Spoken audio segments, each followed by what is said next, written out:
These icy waters hold the world's most famous shipwreck, Titanic. In 1912, this giant ocean liner was sunk by an iceberg. 1,500 people died. In 1985, her wreck was found. But today, we still don't fully understand what happened to her. How she broke her back is still under investigation. Now, an elite team is leaving to unravel the mystery of exactly how Titanic broke up. There are things down there on Titanic that have still not been seen. There are things on Titanic that are not understood. Their aim is to find new evidence that will reveal once and for all the dramatic truth about Titanic's final moments. Oh my God. Unbelievable.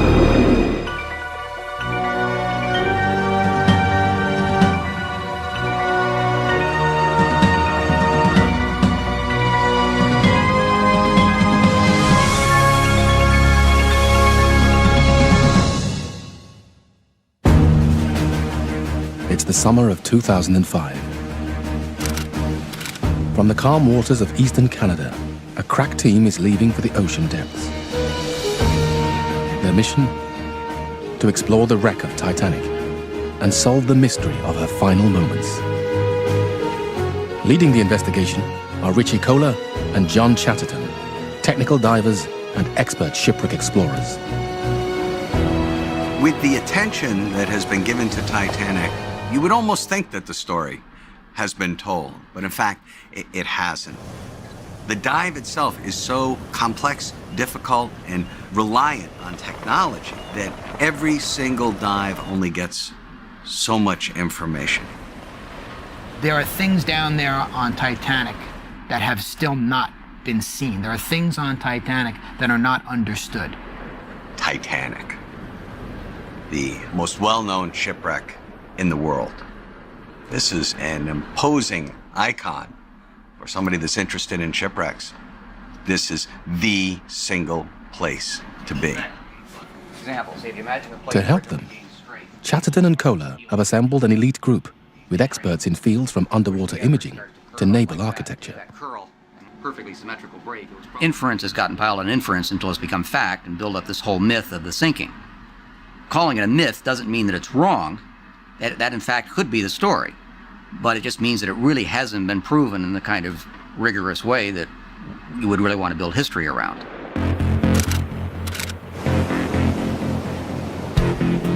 The team has been at sea for less than a day, and the prospect of bad weather is already putting the whole mission in jeopardy. Tensions are high. The captain of their Russian ship, Anatoly Sagaleyevich, calls everyone together. But anyhow, I would like to say welcome on board our ship. I hope... The team is nervous, and Anatoly has bad news. A storm in the North Atlantic is gaining strength and heading for the wreck site. There's no time to spare. I think that we have 3 double dives. I think that we will do it during 4 days.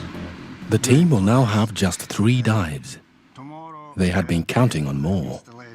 Thank you very much. Thank you. See you tomorrow. Have a nice day. It's day 2 of the expedition to Titanic, and the team is now over halfway to the wreck site.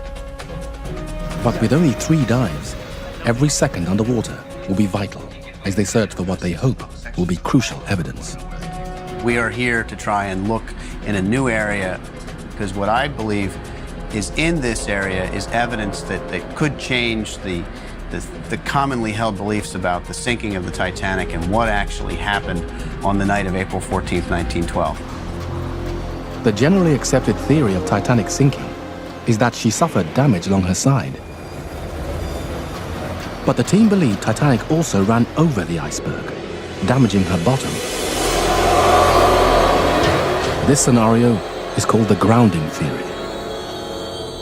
The icebergs tend to, as the top melts, they tend to have these very long projections.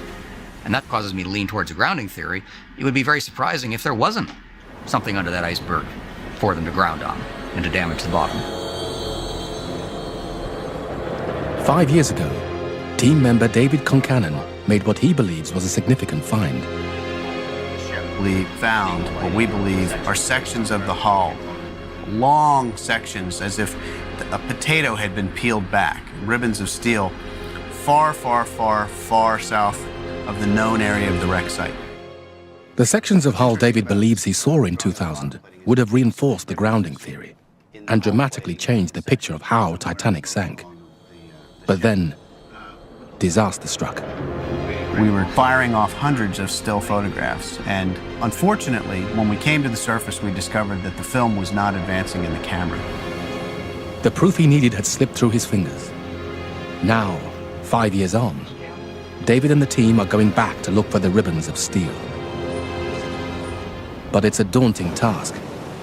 The wreckage is spread over a huge area. Our goal is to somehow, some way, get back to this location where David Concannon dove in the year 2000, document it with film and video, and then see if we can link that to the rest of the shipwreck. But with the weather closing in, the odds are stacked against this expedition. And an already difficult task now looks more like Mission Impossible.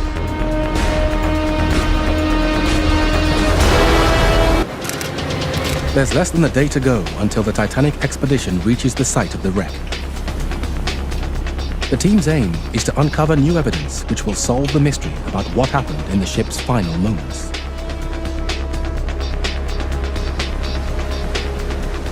With the first dive imminent, it's an exciting moment for lead divers John Chatterton and Richie Kohler. Anatoly Segaleyevich gives them their first tour of the state-of-the-art Mir submersibles, which will take them 2.5 miles down. At just 25 feet long and 12 feet wide, the Mirs can dive 20,000 feet, almost 4 miles. Outside, they carry thrusters for maneuvering, remote manipulator arms, and high-definition cameras. Now, as we change... Inside, there's gear for navigation, life support, Does that make it? temperature monitoring, as well as some other essentials. Here we usually put some pee bottles. That hasn't changed much over the years. Every inch of wall space is covered with the tools that we're going to need to get the job done down there. Everything is very utilitarian. Everything serves a purpose. There's nothing that's really for creature comfort. In less than 24 hours, John and Richie will be 2.5 miles under the sea, face to face with Titanic.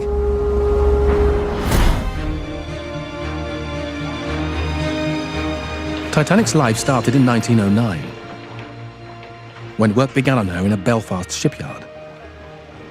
She was built to carry people emigrating to America. Her vast size reflected the huge demand and a desire for profit, but safety was still a priority. Titanic was as safe as any other vessel in the world in 1912. The watertight bulkheads were of the most modern and certainly of the highest quality. Everything about that ship was done to first-class specifications.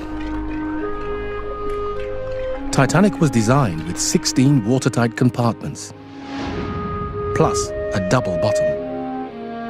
She was described as a two-compartment ship, which meant if any two of the compartments were flooded, she could stay afloat. And in fact, if she was flooded in 3 or even 4 compartments, she could stay afloat.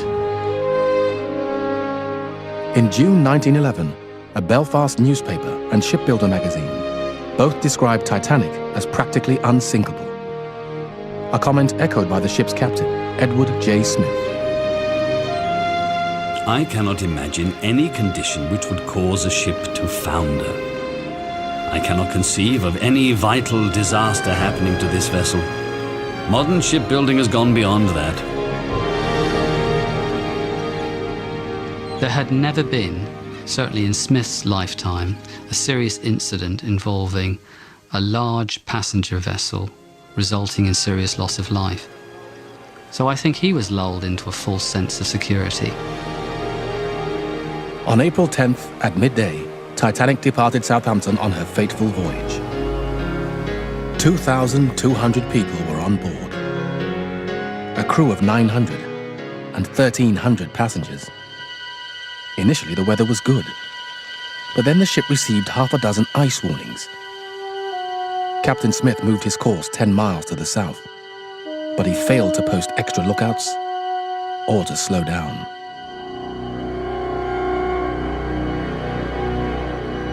All North Atlantic officers were taught to keep up the pace, keep to the schedule, and that was standard. Captain Smith really wasn't doing anything different that night. I think he just thought, as most of his officers thought, that if there is any danger ahead, we will see it in time and we will be able to get around it. But they didn't. At 11:40 p.m., lookout Fred Fleet sounded the alarm. Iceberg, right ahead.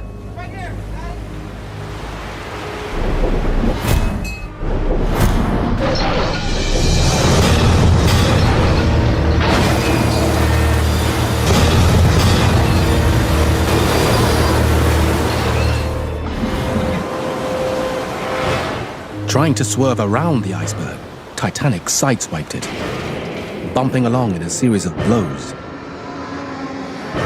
Rivets gave way, and seams between plates burst open. But was that the only damage? Eyewitness reports from the disaster inquiries point to a mystery that has never been solved. An hour and 40 minutes after the collision, water was coming into boiler room number 4, not from the side, but from underneath. Now, boiler room number 4 was not damaged by the side damage from the iceberg. Therefore, that could indicate that there was additional damage beneath the double bottom. Titanic was doomed. The fate of those on board lay with Captain Edward J. Smith. Titanic's 20 lifeboats would only hold 1,200 people. 1,000 others had nowhere to go. Captain Smith, then as now, is God. Absolutely, completely in command. Every aspect of the control and operation of the ship, the behaviour of the passengers, everything. But no one realized the lifeboats could be launched fully loaded. The first went with 37 seats, empty, and dozens of seats in other boats were left untaken. Whatever way you look at it, there are unnecessary deaths. Doesn't matter whether there weren't enough lifeboats on the Titanic to start with. Captain Smith allowed lifeboats to be launched from the Titanic that were not filled to its stated capacity. That is an absolute failure of duty. At 2:05 a.m., most third-class passengers reached the boat deck, but they had nowhere to go. By the time most of the lifeboats had been lowered, it was too late for the passengers from third class to reach them because they were so far down in the ship. 10 minutes later, Titanic's stern rose higher. Terrible sounds began. At 2:20 a.m., the ship's stern slid beneath the waves. 1,500 people ended up in the freezing water. The very few survivors that were actually pulled from the water just minutes after they had gone into the water remember it being like 1,000 knives being stuck into them. Despite cries for help, almost none of the half-empty lifeboats went back to pull survivors from the water. 2 hours after the sinking, the Cunard liner Carpathia arrived and retrieved the survivors from the lifeboats.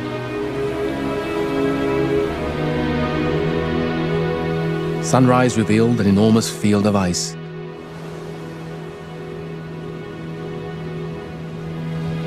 And floating bodies. 1,500 people had perished.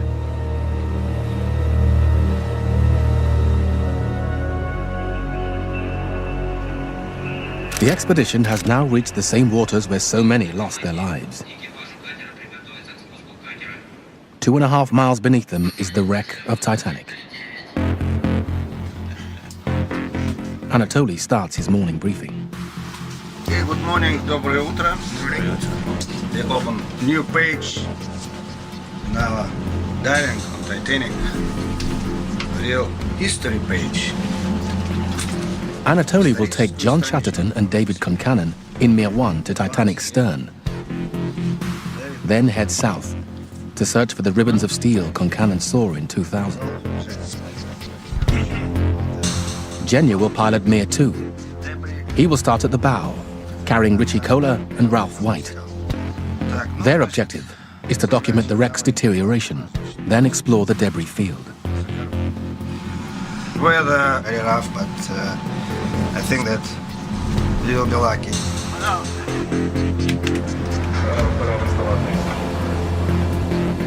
Everything is riding on these dives. If they can't find and photograph Concannon's ribbons of steel, the experts will have nothing to analyze, and the expedition will have failed. There we go. And we got our feet wet. That's it, baby. We've just splashed down and we're right below the surface. Я Мир 2, 11. The Mirs descend at 100 feet per minute. After 2 hours, Richie and Ralph in Mir 2 finally approach the bow of the wreck. Oh my God. Unbelievable. Unbelievable. Look at that. Oh man.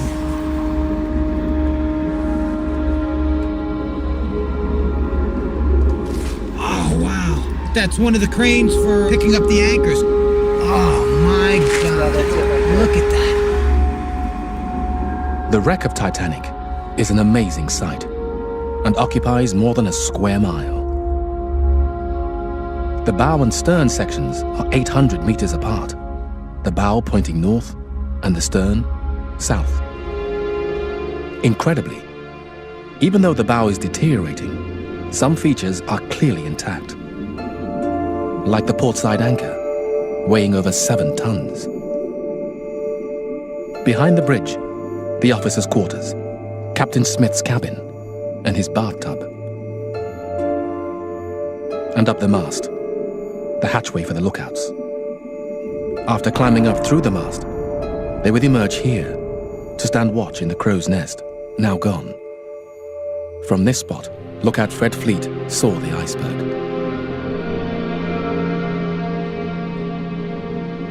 Half a mile away, Mir 1 is heading south to Titanic's stern. Unlike the bow, the stern section is almost unrecognizable.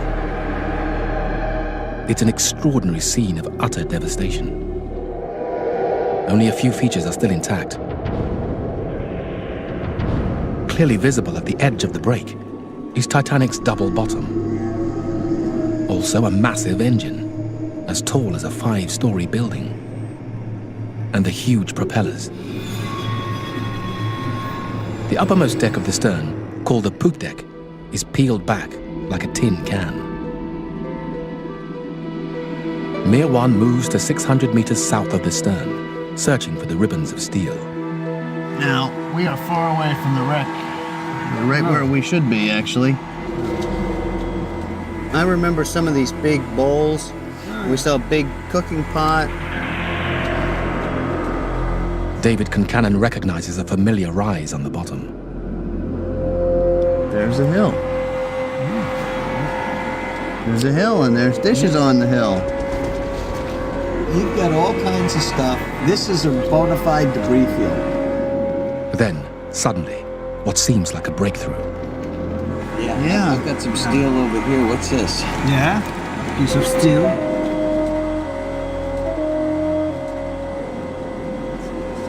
This is something. Yeah, there's a big piece of steel. Woo! Yeah. Right. I was not crazy. This is the big boy. Concannon thinks it's the same location as his dive 5 years earlier. But something isn't right. Right where we said it was, but what is it? It doesn't look to me like double bottom, but that's It's a boxed out beak of some sort. Whatever this debris is, it's definitely not what they were looking for. The ribbons of steel from Titanic's double bottom hull. It looks like where we were before, but we really don't know. Now, this doesn't make any sense. In Mir 2, Richie is anxious for an update. Mir 1, this is Mir 2. John? John, can you hear me? Yeah, John, I read you loud and clear. You know I'm dying to hear. Did you find the ribbon of steel? Negative. 10-4 on that. 10-4, copy negative.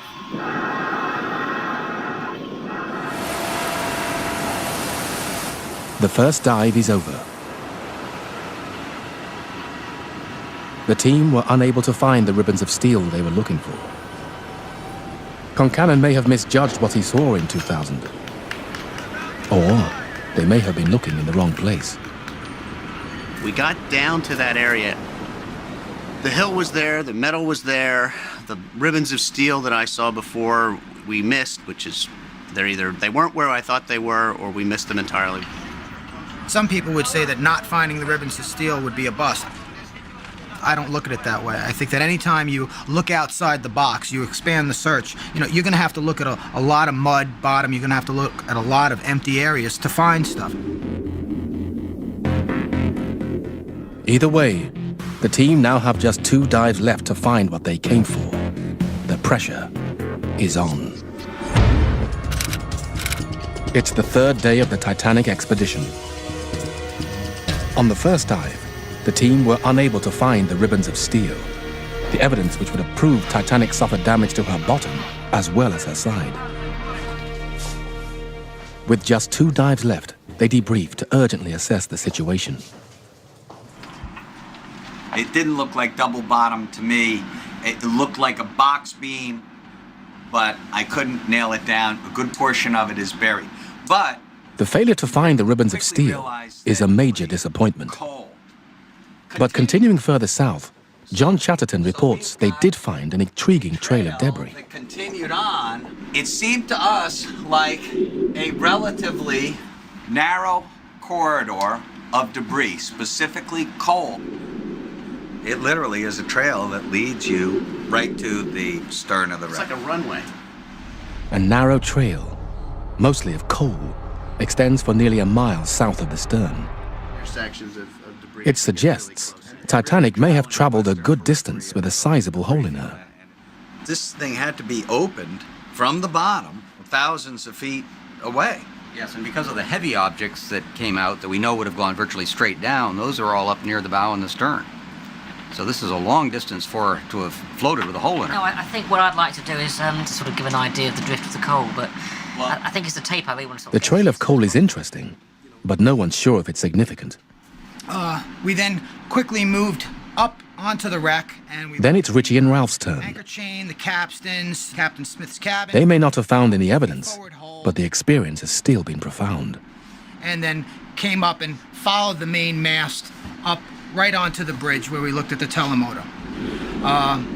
From there, we could actually see all of the, I'd call it pollution. I mean, everybody and their sister has to drop a plaque up there, and it detracts, I think, from the wreck site.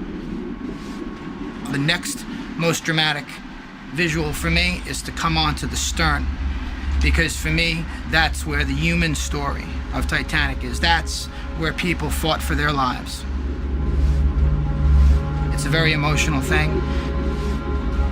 Although that's not going to help us in our search, that is a moment. That's my moment on Titanic. For the moment, the sections of Titanic's bottom the team was so desperate to find remain a mystery.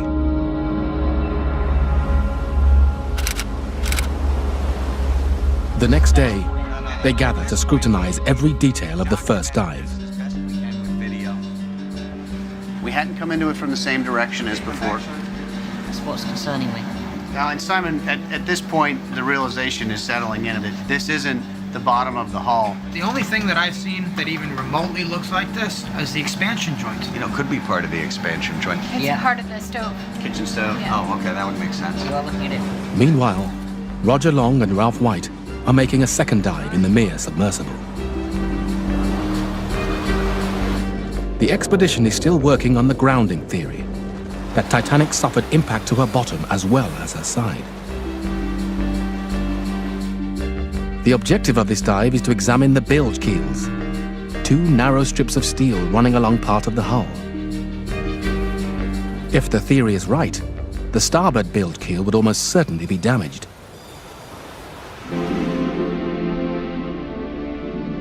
For decades, just finding Titanic remained a fantasy. Almost immediately after she sank, the wreck began inspiring curiosity and intrigue. Finding the Titanic has been many people's dream. 2.5 miles down the middle of the Atlantic. It's an extraordinary technological achievement. But yeah, people dream. Then, in 1985, a joint French-American expedition led by Jean-Louis Michel and Robert Ballard set out to do the impossible. The search began in July. A lot of this area is flat, muddy bottom. What we were experiencing were days upon days of seeing nothing but mud. So people would get very excited if they saw a rock or a fish. We had been at sea 56 days. Morale was low, everybody was pretty disappointed. And finally, September 1st, 1:45 in the morning, local Atlantic time, we started coming across debris. Objects. We saw a pipe, and then eventually we started to see more and more debris. Bed springs, plates, a lot of coal. We knew we were coming into something, but we didn't know it was the wreck of the Titanic. More stuff coming.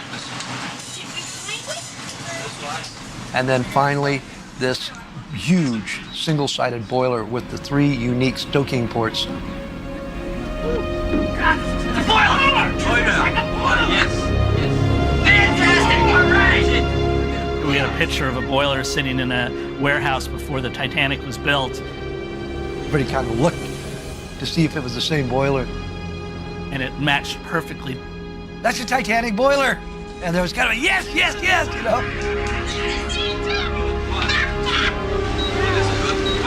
On September the 1st, 1985, after 73 years, Titanic was found. And there was another surprise. She had split in half. Exactly when and how the ship broke apart has never been definitively established. That breakup is sort of a Pandora's box. But when you add the possibility of grounding damage to the bottom of the ship, a lot of these loose ends and contradictions and unknown things start to fall into place. If today's expedition can find evidence of grounding damage, this could shed light on Titanic's breakup. Back aboard the ship, the second dive is ending. Congratulations. Thank you.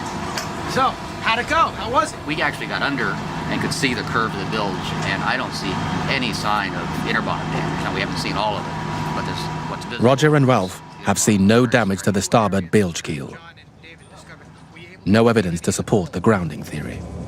Well, listen, let's get you a couple of minutes to catch your breath, and we even have dinner for you. So, Welcome back. And there's more bad news. The weather is closing in. Tropical storm Irene has turned into a hurricane, and it's getting nearer. The next day, the Mirs are down for maintenance. The grounding theory, the original reason for this expedition, seems dead. This really weights the balance against the bottom damage theory. Now, where do we go from here? The team now have one last chance of success. With just a single dive left, Bill Land suggests a new direction. Been out there to do a thorough investigation. There's a lot of heavy debris. to the east of the stern. There's some large holes in the 85 and 86 survey in that area. I mean, big enough to hold some major pieces. So, I mean, even though that area was surveyed, it's an area that hasn't been studied. So there's potential for some. When we look at the area east of the main body of wreckage, it was originally side scanned in 1985, 1986, but exactly what's out there, they're not sure. There may be some chunks out there. There could be a big piece of inner bottom. There could be a big chunk of hull. Spending the last dive on the rarely explored area to the east is a big gamble. It could be a dead end, or they could hit the jackpot. We could go down there and completely waste an entire day with 2 mere submersibles. So, yeah, there is a significant amount of risk in doing what we're doing, but this is the way it works in exploration. It's their last chance. The ultimate success or failure of the expedition is riding on this final dive.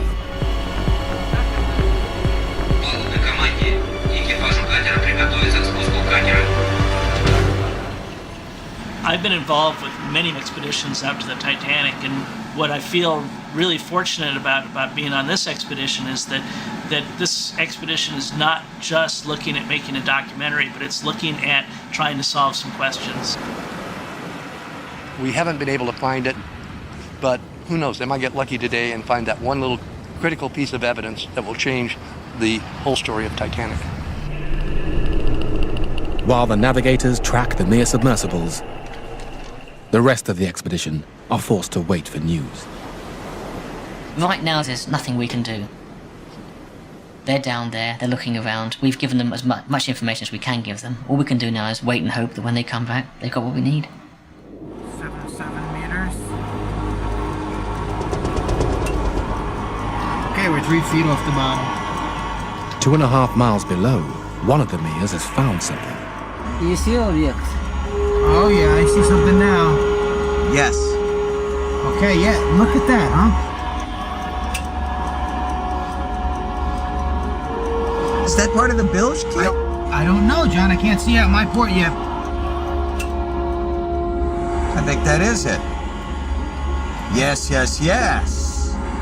We're looking at the bottom of the ship. Yeah, absolutely. Unbelievable. Yes, yes, yes, yes. That's double hull. That's double hull. Oh man, look at this. Wow. We want to document this thing as well as we can. They are face to face with a piece of Titanic's bottom. But how far does it extend? Is this a cross section with 2 bilge keels? What are you saying? We're looking at the entire bottom? Yeah. The only way you can prove that right now is if we have him turn around and go back over the other side. Okay? Yeah, so let's follow it around. Let's follow it around. If they follow the edge all the way around and find bilge keel on the other side, that means this piece would be a complete cross-section, spanning the entire width of Titanic's hull.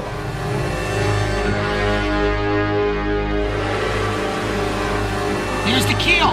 Oh my God, John, that's the keel. Yeah. This is the keel of Titanic. That's the center of the wreck. Oh yeah.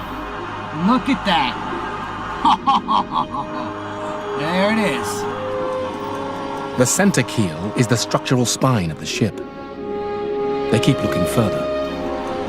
Oh wow, John, maybe you are right. This is a cross section. Wait, it's coming into focus. And wait. And there's the other bilge keel. We've got all the double hull in there. Oh my gosh. This is the entire bottom of the ship. The entire bottom from port to starboard. Yes. It's an incredible piece of evidence. A huge, intact piece of Titanic's missing bottom. We got some kind of cloth below us. Richard reports back to the ship. We've confirmed the presence of a bilge keel on both ends. This is an entire section of the bottom of Titanic.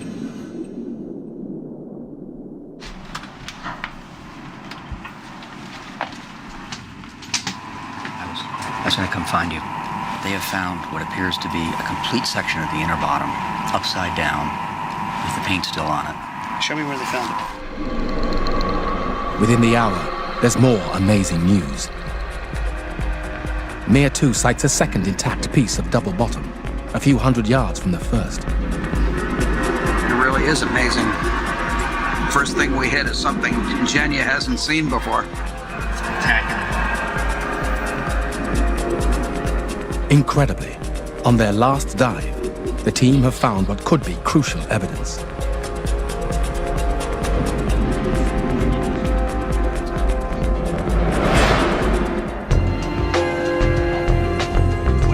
Phase 2 now begins, Where the iceberg has accidentally. analyzing what the pieces of double-bottom hull reveal about how the ship broke up.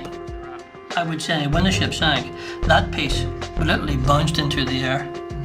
2 months later, a key revelation emerges. Double bottom structure right now. And Working from the underwater video, marine artist Ken Marshall creates architectural scale drawings of the pieces. They reveal that the broken edges line up perfectly. These two hull sections were once one.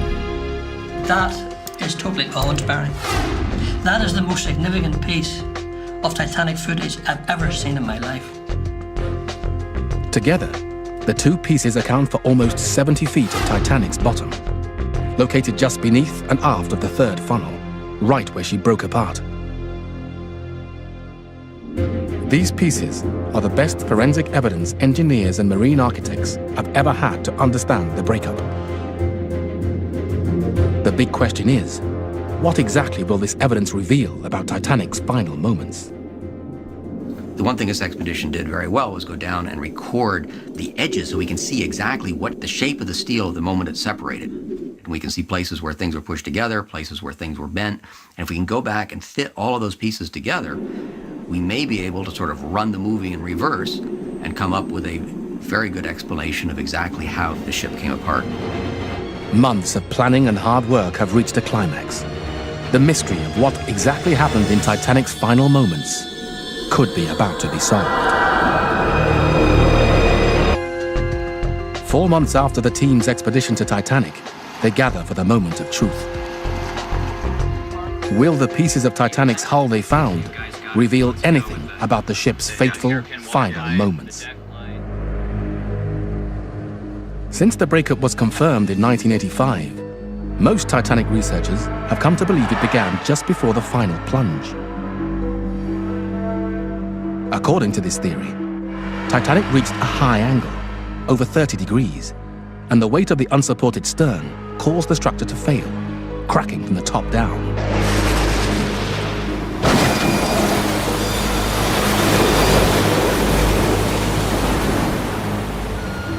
Though it had to be terrifying, passengers would have known that the end was near.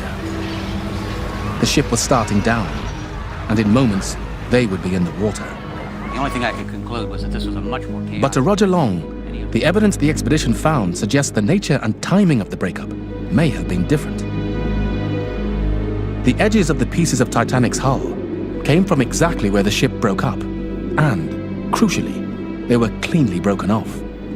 To Roger, this indicates that the breakup angle was relatively shallow. The steel doesn't lie. It doesn't protect reputations, it doesn't have false memories, it never forgets. And as we've looked at the steel, no one thing, but all these little indicators seem to point to the shallower angle. We all agree that the stern broke off because it was lifted, and the weight of the water and the weight of the stern working against each other, the ship was being bent like this.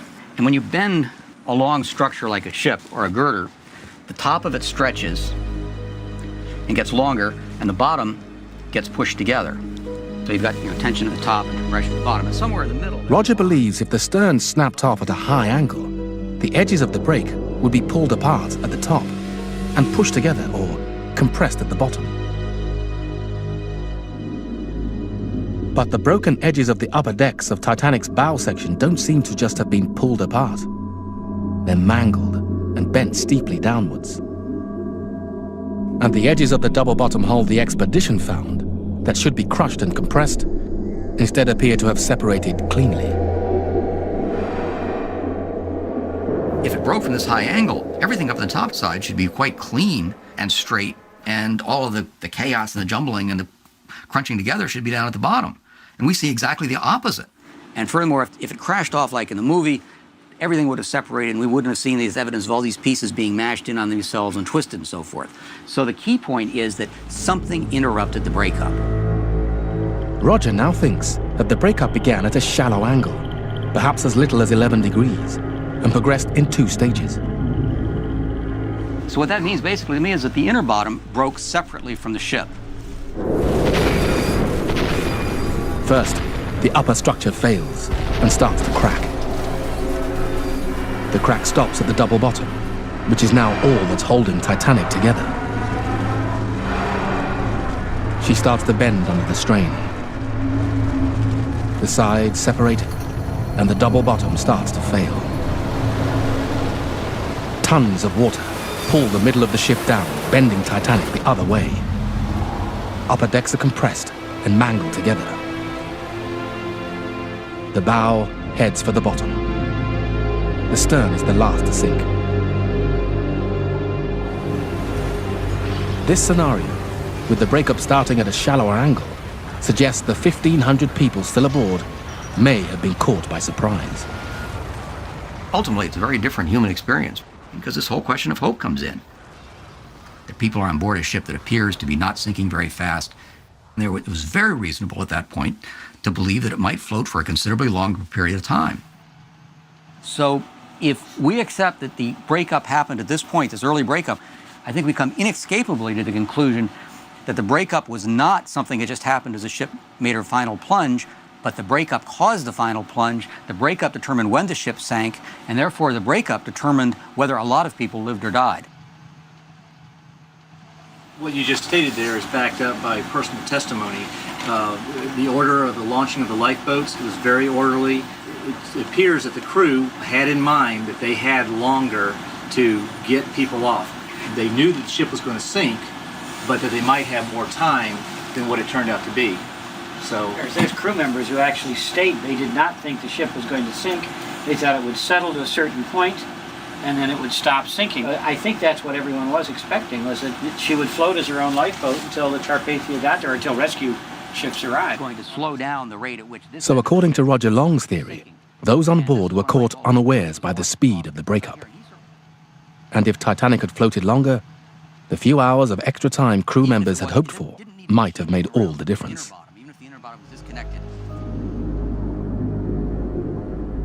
Today, the ship that was called unsinkable is dissolving away. Time and the ocean are completing what the iceberg began. Eventually, it will collapse upon itself. There will still be pieces of Titanic forever. The beautiful propellers in the back are made of bronze. They will be there.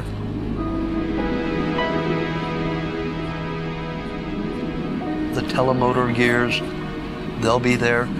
But someday, unfortunately, the Titanic will be a big orange stain on the bottom of the Atlantic. To protect the wreck, England, Canada, France, and the US have entered into an agreement to regulate retrieval of artifacts and prevent destructive exploration. In the meantime, the debris field remains largely undocumented. This is an event that happened in the dark 93 years ago. So no one is ever going to be completely satisfied. Nothing is ever going to be 100% proven.